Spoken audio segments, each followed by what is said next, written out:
ఓం శ్రీ గణేశాయ నమ. శ్రీ జ్ఞానసరస్వత్యై నమ. శ్రీ గురుభ్యో నమ. శ్రీ మహాగాయత్రీ మాత్రే నమ.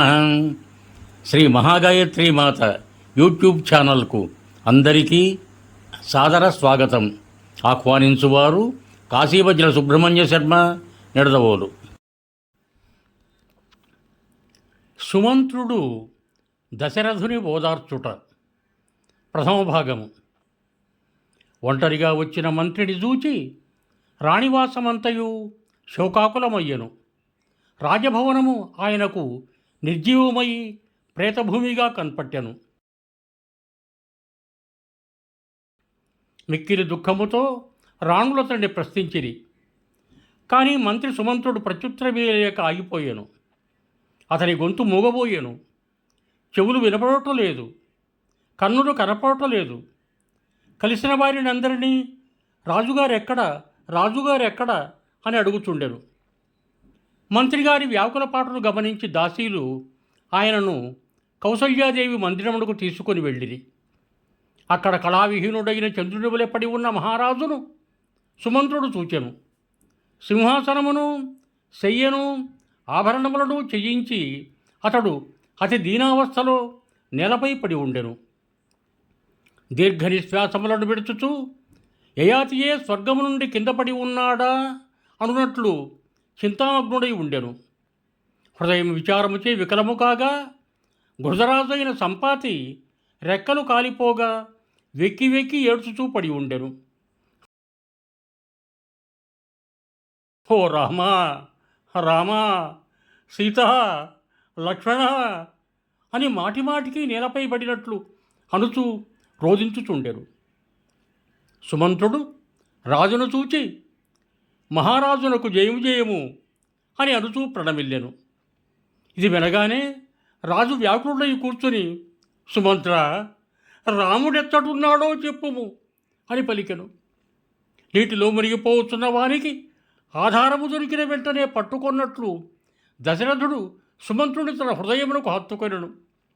ప్రేమతో మంత్రిని తన వద్ద కూర్చుండబెట్టుకొని అశ్రుపూరిత నేత్రుడై అడగసాగాను. ప్రియమైన నేస్తమా, రామచంద్రుడి కుశలవార్తలు తెలుపుము. శ్రీరాముడు, లక్ష్మణుడు, జానకి ఎక్కడున్నారు తెలుపుము. నీవు వారిని తీసుకుని వచ్చినావా, లేక వారు వనములకు వెళ్ళారా? ఈ మాటలను వినగానే మంత్రి నేత్రములు అశ్రుపూరితములాయను. శోకవిహ్వలుడైన రాజు సీతారామ లక్ష్మణుల సందేశమేమి అని ప్రశ్నించెను. శ్రీరాముని రూపగుణశీల స్వభావములను తలుచుకొని విచారపడుచు రాజు పలికెను. రాజులు చేయుదురని చెప్పి వనముల పాలు చేసి తిని, అయినను రాముని మనస్సులో హర్షము కానీ విషాదము కానీ లేవు. ఇట్లు కుమారుని ఎడబాటులకు గురి అయి కూడా నా ప్రాణములు పోవుటలేదు. నా వంటి మహాపాపి ఎవడుండును? మిత్రమా, శ్రీరాముడు, సీతా, లక్ష్మణుడు ఉన్న చోటికి నన్నును చేర్చుము. లేనిచో నిజము పలుకుతున్నాను, నా ప్రాణములు వెంటనే పోవును. రాజు మాటి మాటికి నీ మంత్రితో ఇట్లు పలికెను. నా ప్రియతమ పుత్రుల సందేశమును వినిపింపుము. మిత్రమా, సీతారామ లక్ష్మణులను నా ఎదుట నిలుపు ఉపాయమును ఆలోచింపుము. మంత్రి ధైర్యం వహించి మృదుమధురముగా ఇట్లు పలికెను. మహారాజా, మీరు పండితులు, జ్ఞానులు, శూరులు, వీరులు, ధీరులలో శ్రేష్ఠులు. మీరెల్లప్పుడూ దేవతలను, సాధువులను సేవించువారు.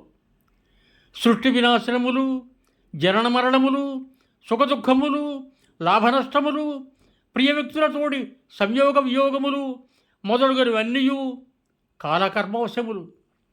రాత్రింబవళ్ల వల్ల ఇవి నిరంతరము పరిభ్రమించునే ఉండును. మూర్ఖులు సుఖములకు పొంగెదరు, దుఃఖములకు కృంగెదరు. ధీరులైన వారు సుఖదుఖములను సమానముగా చూచెదరు. మీరు వివేకముతో ధైర్యం వహింపుడు. అందరికీ హితమును కూర్చువారు కనుక విచారింపవలదు.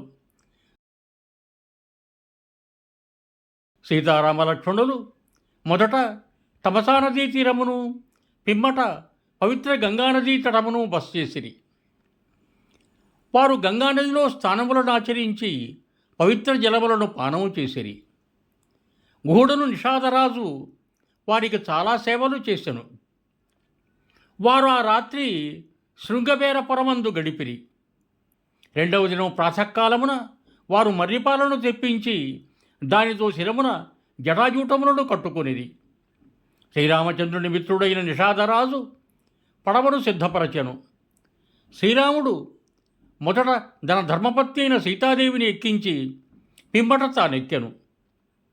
రాముని ఆజ్ఞ మేరకు లక్ష్మణుడు ధనుర్బాణములను అందులో ఉంచి తాను కూడా ఎక్కెను.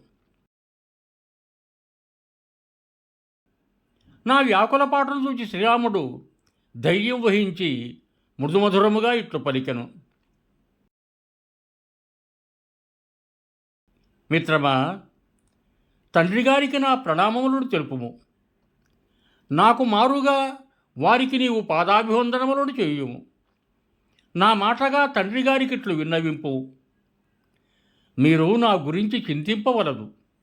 మీ కృపతో అనుగ్రహముతో మీ పుణ్యకర్మల ఫలితముగా మా వనవాసము శుభప్రదమగును. తండ్రి గారు, మీ దయచే వనమున నాకు శుభమే లభించును. మీ ఆజ్ఞాపాలనము చేసిన పిదప మీ పాదములను దర్శించెదను. మరియు నాతో ఇట్లనెను, తల్లులందరి చరణములకు మొక్కి వారిని సంతృప్తిపరచి వారికి విన్నవించుము. కోసలపతి అయిన దశరథుడు క్షేమముగా ఉండుటకు అన్ని ప్రయత్నములను చేయుచుండు. గురువైన వశిష్ఠుల వారి చరణములకు నా ప్రణామములను తెలుపుము. అయోధ్యాపతి అయిన దశరథ మహారాజు నా కొరకై చిందింపకుండునట్లుగా ఉపదేశింపుడు అనుచు నా ప్రార్థనగా తెలుపుము. నగరవాసులకును కుటుంబ సభ్యులకును నా మాటగా తెలుపుము. రాజుగారి క్షేమమునకు పాటుపడువారే నాకు నిజమైన హితకారుడు. భరతుడు వచ్చిన తరువాత నా సందేశమును భరతులకు వినిపింపుము. రాజపదవిని పొందిన తరువాత నీతిని విస్మరింపరాదు. తమ్మునకు అన్న ఇచ్చు ఉపదేశము నీతిశాస్త్ర సమ్మతమే. మరి ఒక భావము కలుగవచ్చును. మహారాజు రాజపదవిని నీకు ఇచ్చెను, ఇయ్యబడిన రాజ్యమును చెయ్యింపరాదు, దానిని పాలింపవలెను అని రాజనీతి తెలుపుచున్నది. మనోవాక్కాయ కర్మలచే ప్రజాపాలనము చేయవలను. తల్లులను అందరినీ సమానముగా గౌరవింపుము అని శ్రీరామచంద్రుడు వచించెను.